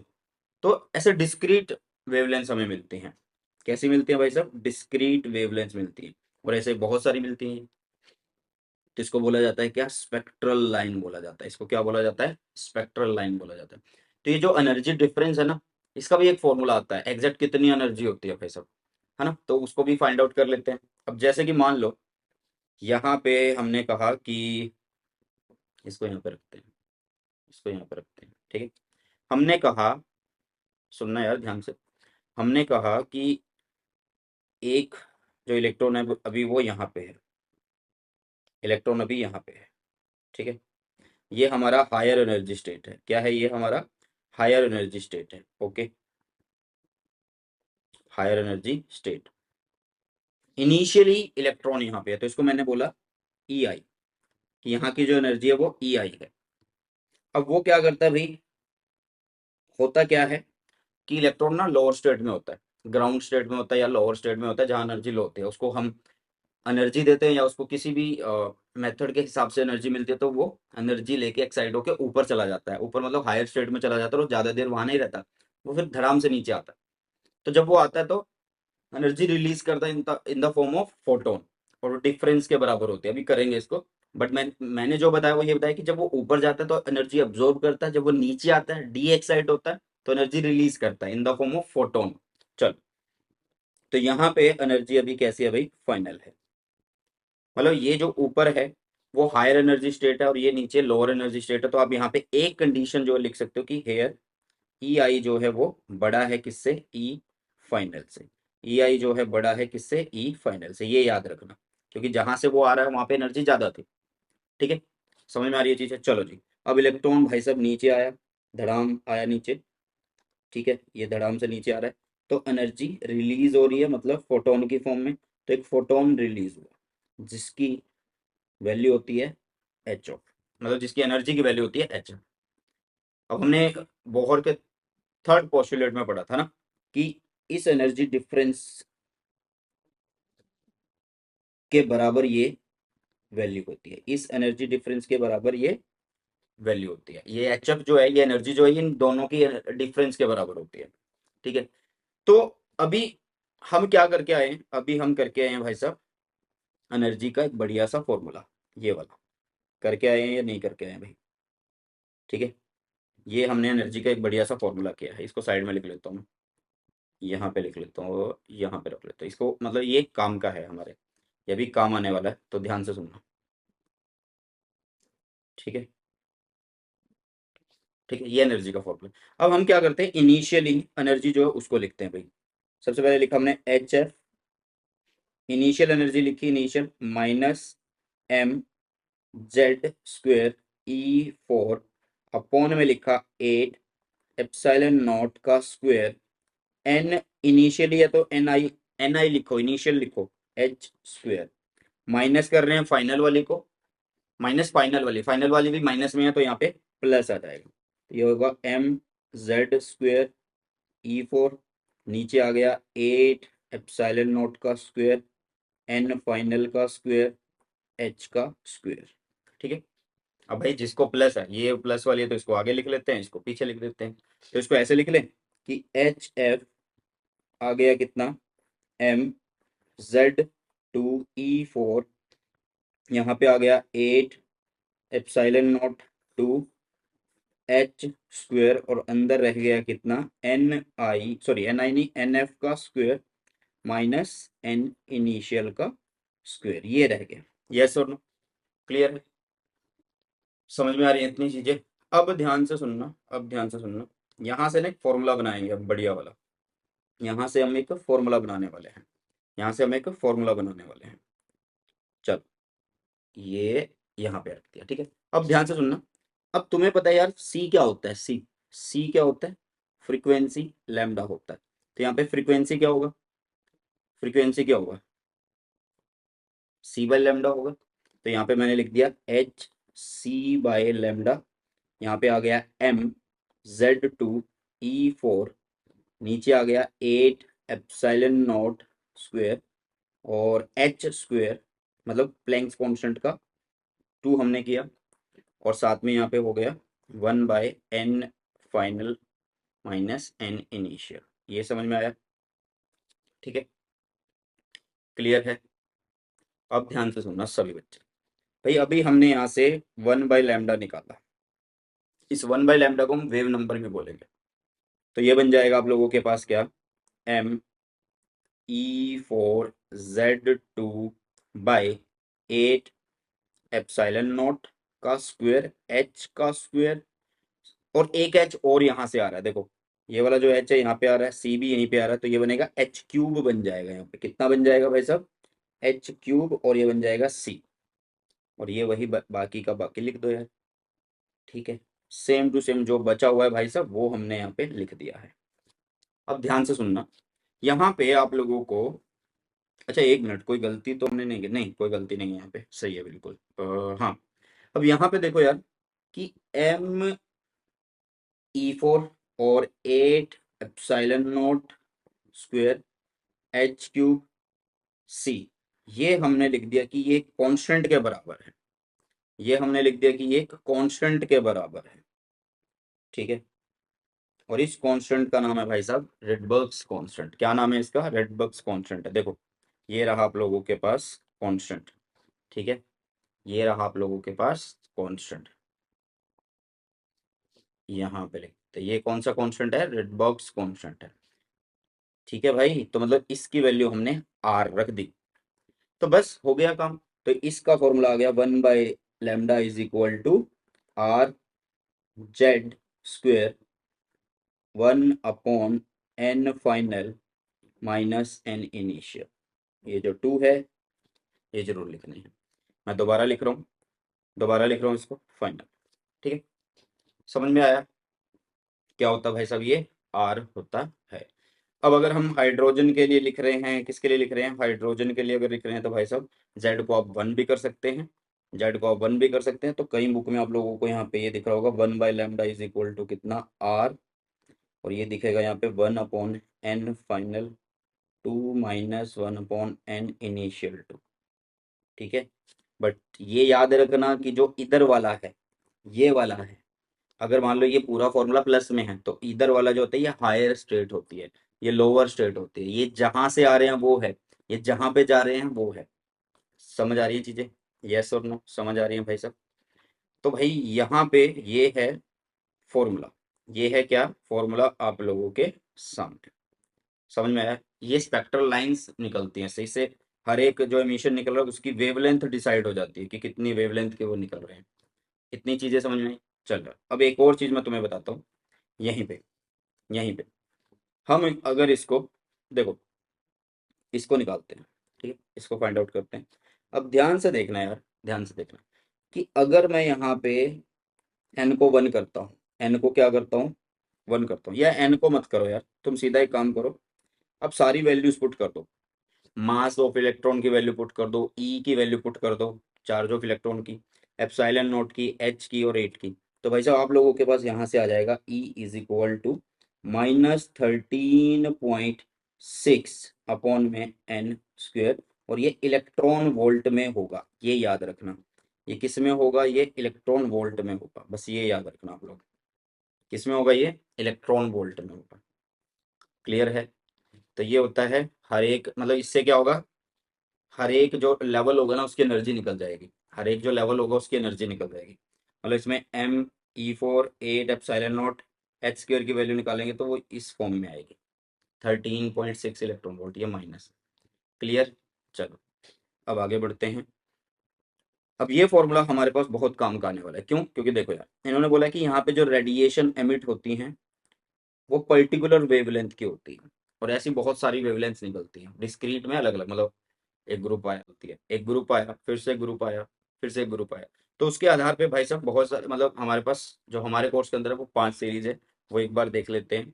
तो ये है भाई साहब एनर्जी लेवल डायग्राम, ये क्या है, एनर्जी लेवल डायग्राम है।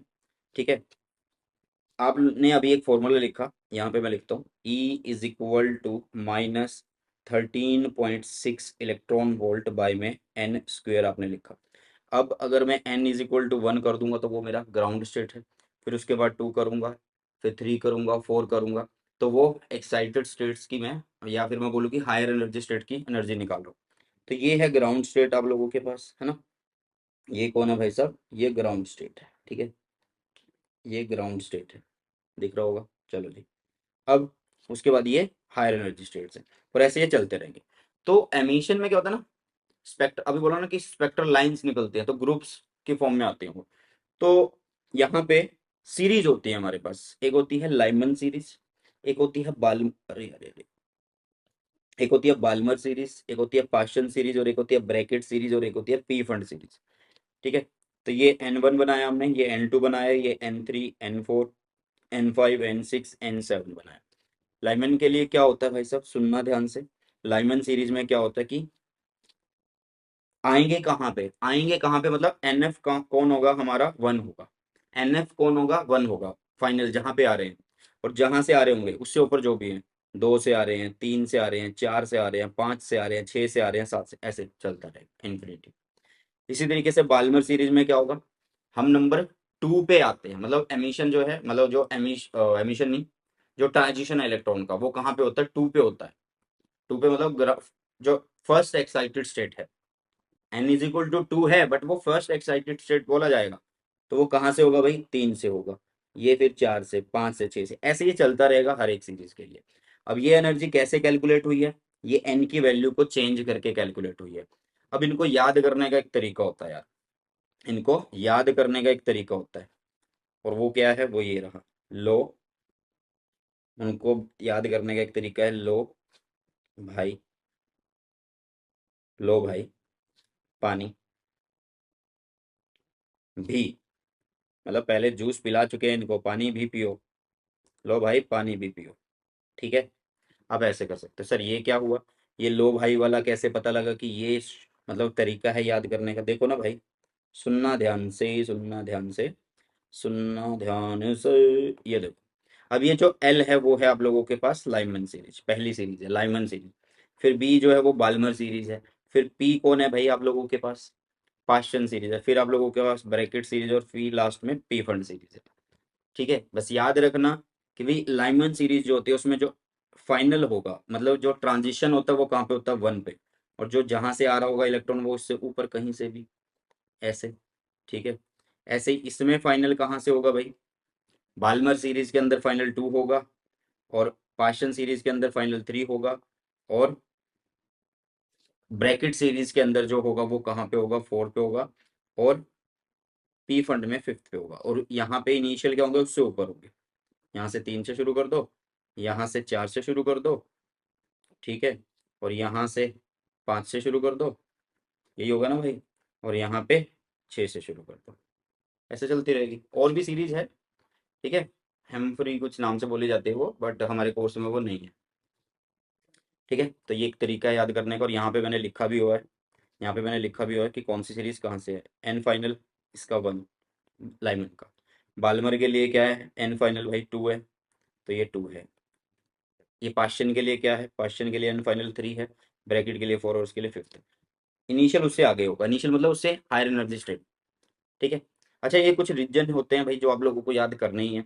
जैसे कि जो लाइमन सीरीज है वो आप लोगों की अल्ट्रावायलेट रीजन में लाई करती है। बाल्मर सीरीज जो है वो विजिबल रीजन में लाई करती है, ये याद रखना। लाइमन जो है वो यूवी में लाई करती है, बाल्मर आपकी विजिबल में लाई करती है, और बाकी सब आपकी इंफ्रारेड में लाई करती है। लेकिन पाश्चन जो है भाई वो लोअर इंफ्रारेड रीजन है। ठीक है, और ब्रैकेट सीरीज जो है वो लो इंफ्रारेड रीजन है। पीफल्ड जो है वो हाई इंफ्रारेड रीजन है। ये याद रखने हैं, ये वेरी इंपॉर्टेंट है। जो ये लिखे हैं ना मैंने, ये जो रीजन लिखे हैं ये वेरी इंपॉर्टेंट है, कि आप लोगों को पता होना चाहिए भी कौन से का मतलब कौन सा रीजन है।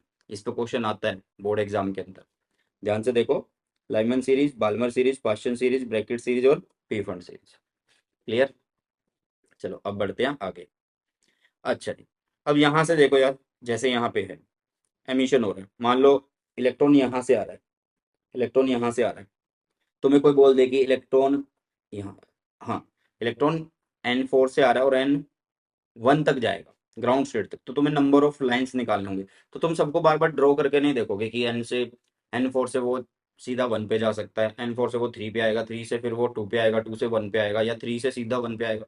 तो ऐसी लाइंस नहीं बनानी, मतलब बार बार बनानी है, बट वो बार बार नहीं बनानी। एक तरीका होता है कि तुम्हें ये पूछा जाता है कि कितनी नंबर ऑफ लाइंस होती हैं स्पेक्ट्रल लाइंस, तो उसके लिए एक फॉर्मूला होता है जो आप लोगों ने रट लेना है। N2 - N1, N2 - N1 +1, नीचे टू। मतलब आप इसको ऐसे भी लिख सकते हो, चेंज इन क्वांटम नंबर हो रहा है, फिर चेंज इन क्वांटम नंबर +1 हो रहा है। आप ऐसे भी बोल सकते हो, बट ये थोड़ा सा अलग ही हो जाता है। अब इसको याद रखो, N2 N1, N2 कौन है? उससे ऊपर का स्टेट। ठीक है, N1 कौन है? जिस पे आ रहे हैं। अब मान लो तुमसे कोई बोल दे कि भाई कहाँ से आ रहे हैं? फिफ्थ से, या ये बोल दे कि थ्री से आ रहे हैं, N = 3 से N = फर्स्ट पे आ रहे हैं। तो तुम स्पेक्ट्रल लाइंस कैसे बताओगे? तो तुम उस टाइम पे क्या करो, तुम उस टाइम पे ये करो कि तीन, N2 हो गया तो वो 3 - 1 हुआ, फिर 3 - 1 +1, यही होगा। नीचे है दो, तो ये और ये तो कट गए हैं, और तीन में से गया दो, तो दो इंटू में तीन, इंटू नीचे दो, तो छः के नीचे दो, या है तीन। कितनी लाइन्स आई? तीन लाइन्स आ जाएंगी। कितनी लाइन्स आएंगी बेटा? तीन लाइन्स आ जाएंगी आप लोगों के पास। क्लियर है? तो नंबर ऑफ स्पेक्ट्रल लाइन्स भी आप लोगों को याद कर लेनी है, वेरी इंपॉर्टेंट। और मैंने बार बार बोला है भाई सब, वन शॉट कंपेयर कर लेना, वही चीज़ कराऊंगा जो आप लोगों के बोर्ड एग्जाम में आती है। और ये भी नहीं है कि कोई चीज़ छोड़ देंगे अब, ऐसा नहीं है, सारी चीज़ कवर हो रही होगी। ठीक है, बस फोकस ये है कि भाई जो चीज़ें आती हैं उन पे सबसे ज़्यादा फोकस किया जा रहा है। चल अब बढ़ते हैं आगे। अब आसान है, थोड़ा सा रह गया बस, बस खत्म होने वाला है, थोड़ी देर का और लेक्चर है। हाँ जी, एक टर्म आती है, वैसे ये कोई जरूरी टॉपिक नहीं है, बट एनसीईआरटी में इसका जिक्र है तो एक बार पढ़ लेते हैं। क्या होता है भाई आयनाइजेशन? देखो, the process of knocking an electron out of the atom is called ionization. एक इलेक्ट्रॉन को एटम से निकालना, दूर कर देना, या फिर बोलो कि इन्फिनिटी तक ले जाना, वो होता है, या हाँ, इन्फिनिटी तक ले जाना, वो होगा आयनाइजेशन। वो क्या होगा आप लोगों के पास? आयनाइजेशन होगा। क्या होगा आप लोगों के पास? आयनाइजेशन होगा भाई साहब, ठीक है। सॉरी, आयनाइजेशन क्या होता है? इलेक्ट्रॉन को बाहर निकाल एटम से, उसको बोलते हैं, उस प्रोसेस को बोलते हैं आयनाइजेशन। और इसमें जितनी एनर्जी रिक्वायर्ड होती है उसको बोलते हैं आयनाइजेशन एनर्जी।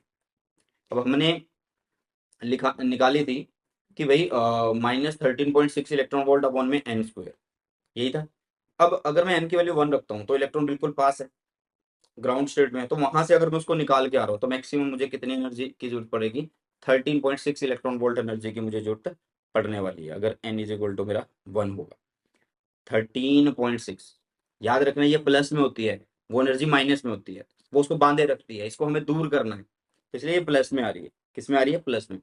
तो 13.6 इलेक्ट्रॉन वोल्ट बाय में एन स्क्वायर है, अगर 1 से लेके आ रहे हैं तो वैल्यू बदलती रहेगी, जैसे 13.6, फिर 2 है तो उसके अकॉर्डिंग हो जाएगी, फिर 3 है तो उसके अकॉर्डिंग, 4 है तो उसके अकॉर्डिंग, ठीक है। आयनाइजेशन एक प्रोसेस है इलेक्ट्रॉन को निकालने का, और उसमें जो एनर्जी रिक्वायर्ड हो रही है उसको बोलते हैं हम आयनाइजेशन एनर्जी, ठीक है। नेक्स्ट आता है यार, de Broglie explanation of Bohr's second postulate of quantization. Important है, इंपॉर्टेंट नहीं मतलब एनसीईआरटी में जिक्र है, हालांकि सिलेबस में लिखा नहीं हुआ, बट एक बार कर लो यार इसको। देखो, देखो यार ध्यान से सुनना।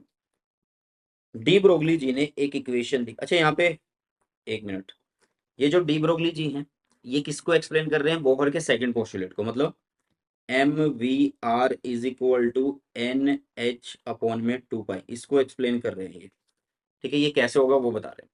अब डी ब्रोय जो हैं, डी ब्रोय, इससे पहले वाले लेक्चर में शायद तुमने अगर वो देखा हो तो उसमें मैंने बताया था कि डी ब्रोय जी ने बताया था कि जो मैटर होते हैं वो ऐसे वेव बिहेव करते हैं या वेव लाइक प्रॉपर्टी शो करते हैं, मतलब पार्टिकल एज ए वेव, है ना, पार्टिकल एज ए वेव। समझ में आया? क्योंकि पिछला चैप्टर था हमारा रेडिएशन एंड मैटर, हमने पढ़ा था कि मैटर के दो रूप हैं, मैटर एज ए पार्टिकल भी बिहेव करेगा, मैटर एज ए वेव भी बिहेव करेगा, ठीक है। मैटर किससे बना? पार्टिकल। तो यहाँ पे इलेक्ट्रॉन के वेव करेक्टर के बारे में हमने पिछले चैप्टर में पढ़ा था, तो डी ब्रॉय जी ने ये बात करी थी, और उन्होंने फिर लैम्डा दिया था, मतलब जो वेव निकल रही थी, वेवलेंथ निकल रही थी वो थी एच अपॉन में P, lambda is equal to H upon में पी, ये उन्होंने बताया था, ठीक है। तो अब इन्होंने एक बात बोली यार, इन्होंने एक बात बोली कि जैसे ये एक ऑर्बिट है, कि जैसे ये एक ऑर्बिट है, ठीक है।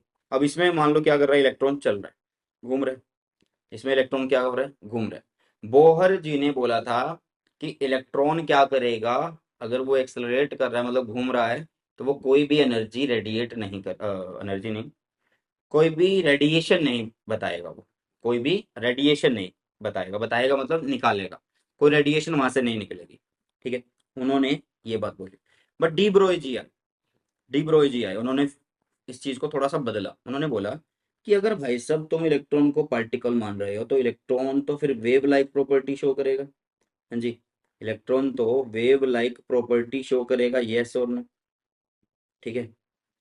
इलेक्ट्रॉन क्या शो करेगा भाई? वेव लाइक प्रॉपर्टीज को शो करेगा, ठीक है। अच्छा, और स्टेशनरी ऑर्बिट वो होता है जिसमें से एमिशन नहीं होता। भाई स्टेशनरी ऑर्बिट कौन सा होगा?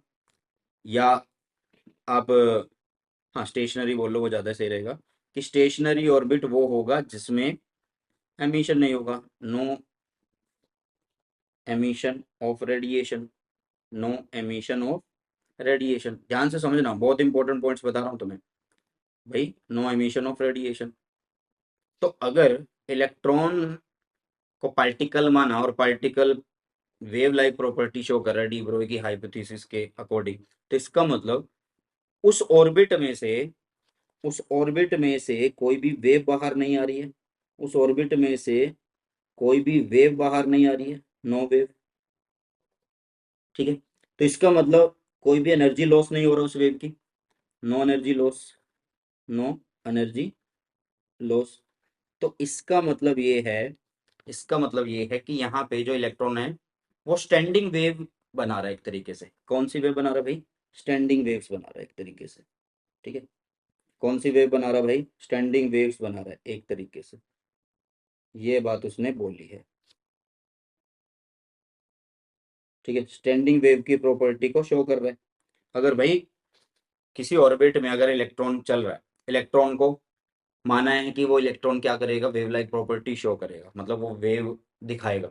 अगर वेव दिखा रहा है और उस एक स्टेबल ऑर्बिट में है वो, मतलब स्टेशनरी ऑर्बिट, वहां से तो एमिशन होना नहीं है, वहां से तो वेव बाहर आनी नहीं है, तो इसका मतलब नो लॉस हो रहा है एनर्जी का। तो वो कौन सी कंडीशन हो गई है, वो स्टैंडिंग वेव की एक कंडीशन हो गई है। किसकी हो गई है, स्टैंडिंग वेव की एक कंडीशन हो गई है। ठीक है, यस और नो, यस और नो। तो इसका मतलब ये हुआ, एक मिनट रुकिएगा। हम्म, तो इसका मतलब ये हुआ कि अगर वेव का कोई लॉस ही नहीं हो रहा वहां पे, मतलब एनर्जी लॉस नहीं हो रहा, तो हम ये जो वेव बन रही है उसकी वेवलेंथ को कैसे लिख सकते हैं, उसकी वेवलेंथ को लिख सकते हैं भाई साहब, 2 पाई आर एन, ये रेडियस बोल देते हैं हम, ये इसका रेडियस है। ठीक है, इज इक्वल टू होगा एन लैम्डा। एन क्यों लिखा भाई, ये यहाँ से लेके एक वेवलेंथ कवर कर रहा है ना, तो ऐसे बहुत सारी है, बहुत सारी है, और अलग अलग ऑर्बिट में हो सकता है। समझ में आया। तो 2 pi r n is equal to n lambda is equal to क्या होता है, एच अपॉन में पी, पी क्या होता है, एम वी। यस और नो, फटाफट से बताओ, एम वी। तो ये बन गया आप लोगों के पास m we are is equal to N H upon 2 pi. तो इस तरीके से उन्होंने शो किया था। समझ में आई चीजें, यस और नो। देखो यार दोबारा बताता हूँ। बोहर जी ने अपना एक सेकंड पोस्टुलेट दिया था, उन्होंने बोला था कि इलेक्ट्रॉन उसी में घूमेगा जिसमें एम वी एंगुलर मोमेंटम कितने के बराबर होगी, M we are is equal to N H upon 2 pi के बराबर होगी। डी ब्रोई जी आए, उन्होंने बोला कि चलो तुम्हारी बात मान ली, लेकिन सुनो ध्यान से, कुछ बदलाव है। सुनो ध्यान से, कि इलेक्ट्रॉन उसमें चल रहा है, घूम रहा है, मूविंग है, तो भाई electron wave like property show करेगा, मतलब वो वेव बना रहा है, वेव की फॉर्म में चल रहा है, आप ये बोल सकते हो। अब वहां से उस ऑर्बिट में घूम रहा है वो, जहां से एमिशन हो ही नहीं रहा, मतलब वहां पे कोई भी लॉस नहीं हो रहा। तो आप बोल सकते हो कि वो एक स्टैंडिंग वेव का एग्जांपल है, या फिर स्टेशनरी वेव बोल सकते हो। ठीक है, तो स्टेशनरी वेव के लिए हम क्या होते हैं कि जो वेव लेंथ है वो कुछ इस तरीके से हम लिख सकते हैं। एन लैम्डा जो होगा वो क्या होगा, सरकमफेरेंस के बराबर हो जाएगा। ठीक है, एन लैम्डा जो होगा वो सरकमफेरेंस के बराबर होगा। यहाँ पे जो आर एन लिखा है ये जिस भी ऑर्बिट में होगा उसके बारे में लिखा है, ये एन का मतलब है ये।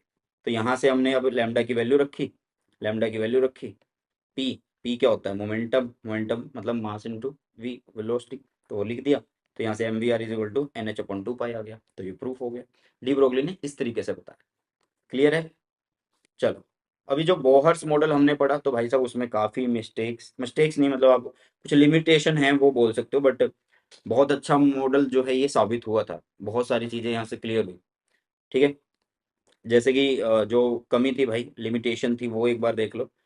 फर्स्ट क्या है, ये सिर्फ हाइड्रोजन एटम के लिए एप्लीकेबल था, मतलब सिंपल एटम्स के लिए एप्लीकेबल था, जिनके पास एक इलेक्ट्रॉन हो, जिनके पास एक इलेक्ट्रॉन, उनके लिए आप लोग बोल सकते हो कि एप्लीकेबल था।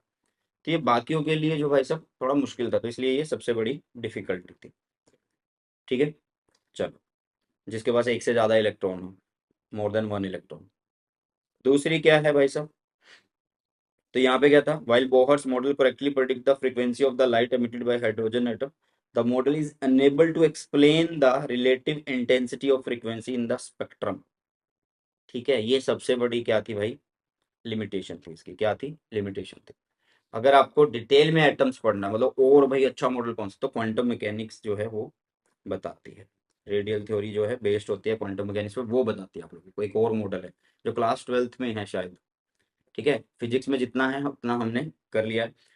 एक और आप बोल सकते हो कि यार थर्ड बना के कि हिजनबर्ग आप लोग बोल सकते हो कि, ठीक है, प्रिंसिपल, अनसर्टेनिटी प्रिंसिपल जिसको बोलते हैं सीधा, delta x delta p is equal to h बार।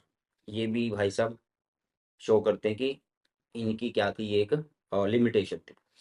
क्या, इसके अकॉर्डिंग क्या है भाई, इस प्रिंसिपल के अकॉर्डिंग है कि आप पोजीशन और मोमेंटम एग्जैक्टली एक ही टाइम पे दोनों नहीं बता सकते, बट इन्होंने तो बताई थी, इन्होंने तो बताई थी। तो इसलिए ये भी एज ए लिमिटेशन की तरह है, मतलब हिजनबर्ग ने शो किया कि नहीं भाई, एकदम से शो नहीं कर सकते, एक टाइम पे नहीं शो कर सकते आप लोग। तो ये है भाई साहब क्या, इंपॉर्टेंट लिमिटेशन जो आप लोगों को आनी चाहिए। ठीक है, और जो नोट्स हैं भाई साहब आप लोगों को मिल जाएंगे टेलीग्राम चैनल पे। आई होप ये वीडियो आप लोगों को अच्छा लगा, अगर अच्छा लगा तो अपने सभी फ्रेंड्स के साथ शेयर जरूर करना। इसी के साथ इस वीडियो सेशन को करते हैं समाप्त, मिलते हैं जल्दी से नए सेशन में। सो बॉय टेक केयर, जय हिंद, वंदे मातरम।